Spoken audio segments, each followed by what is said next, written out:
Order! Order! You are an incorrigible delinquent at times. Behave yourself, man!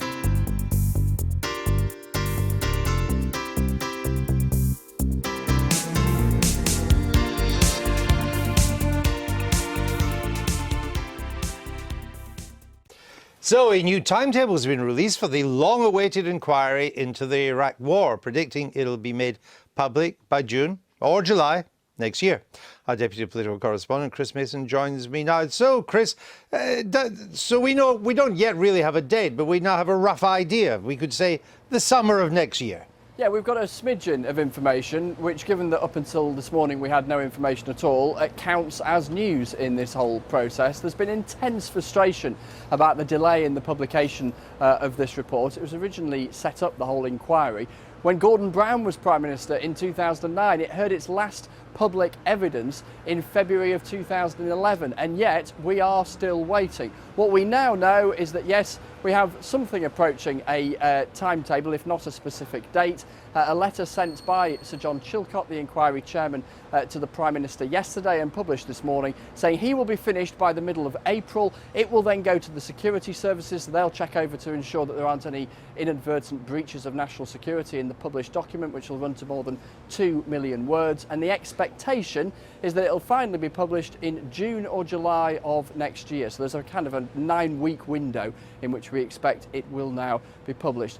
Huge amount of frustration expressed in reaction this morning about what many people see as a further delay. I'll tell you what the Prime Minister and the former Prime Minister Tony Blair have had to say after we hear from the Speaker of the House of Commons, who's had this to say on the floor of the chamber in the last half hour or so.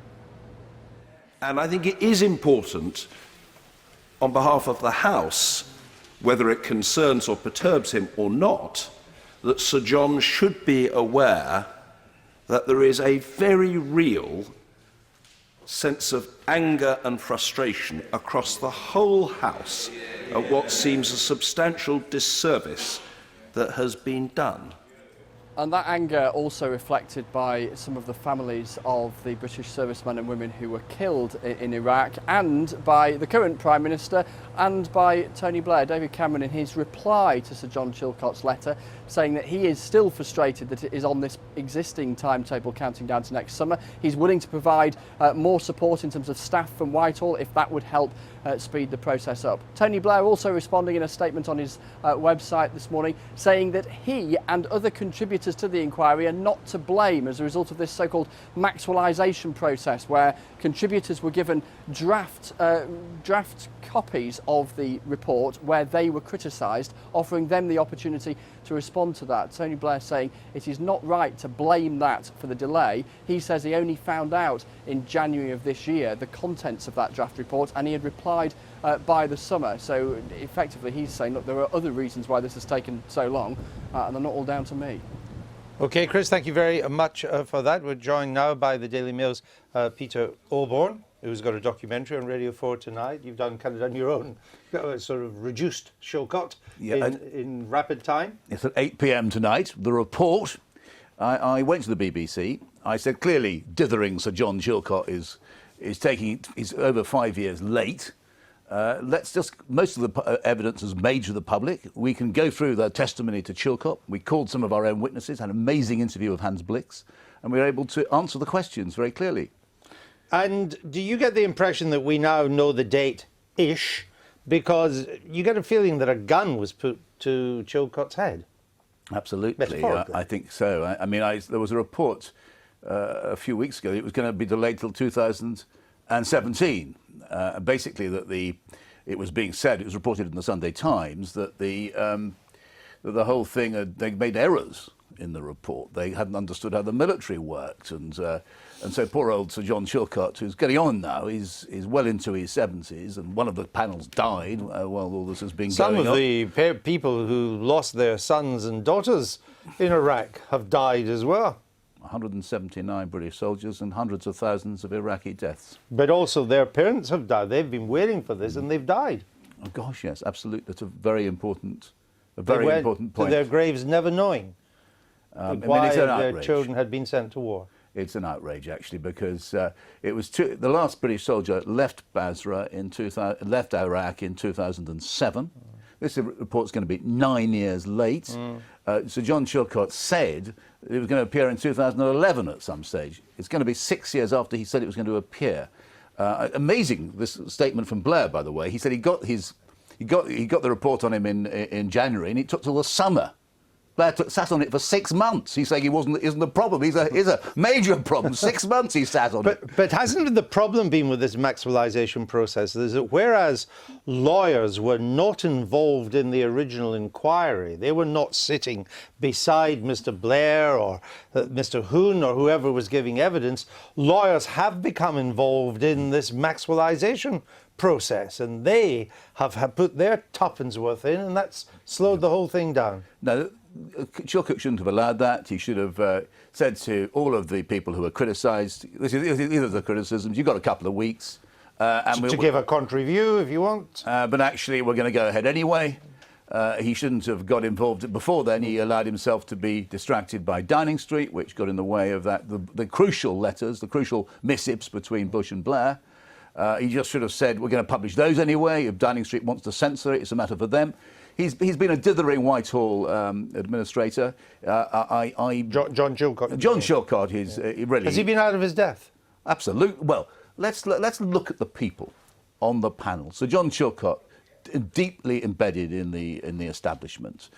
You had two sort of the biggest cheerleaders for war in Friedland and the late biographer of Churchill.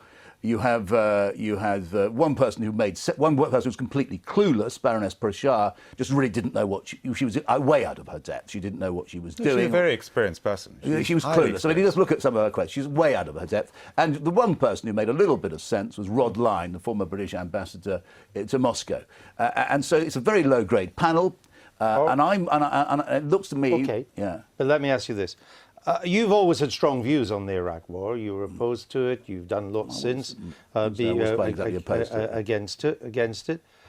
So, is there anything that changed your mind by doing this, your own inquiry?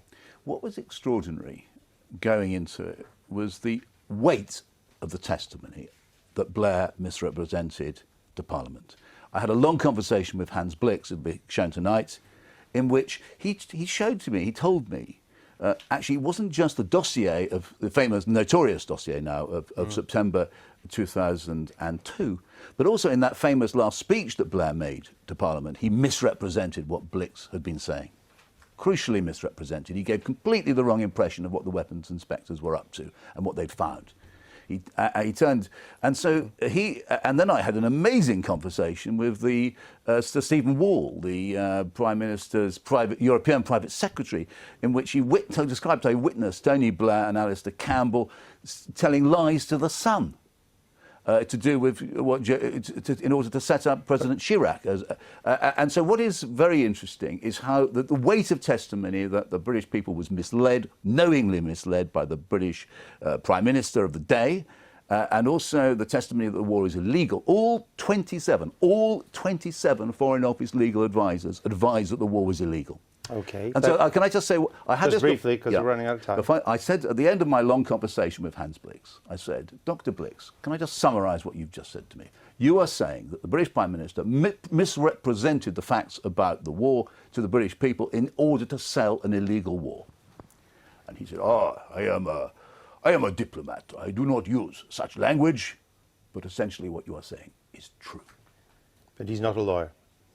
He is a very experienced... I understand that. 27 Foreign Office lawyers, really, including the chief Foreign Office lawyer, Sir Michael Wood, said it was illegal. To tell us what an illegal war is. Well, 27 for... You can have a view like we all can. All 27 Foreign Office lawyers, including Sir Michael Wood... Okay, that's an interesting figure. That's very... But, I mean, just finally, the point... Opinions is so polarised now on the subject of Chilcot that I suggest that both sides are going to be looking for what's in the report to reinforce what they already think. The first thing is that this is not the first time a report like this has taken a long time. Reports have taken even longer. I think it's very frustrating. I think for the families, we need it to happen quickly. What I'm glad about is at least we now have a date. We know it's going to happen by the summer. No, before this it was always when, like Peter said, it could have been 2017. At least it's next year. most importantly, it's the families who need to know, but also everyone needs to learn the lessons. When we were debating intervening in Syria, when Parliament was recalled, all the debate was about going back to the lessons learned from Iraq. If we'd had that Chilcot report then, we would have had so much more better informed with the lessons having learned. So we need it fast, because we now need to intervene not only in Iraq but in Syria. And the lessons need to be learned quickly. Okay. I've been getting away with it.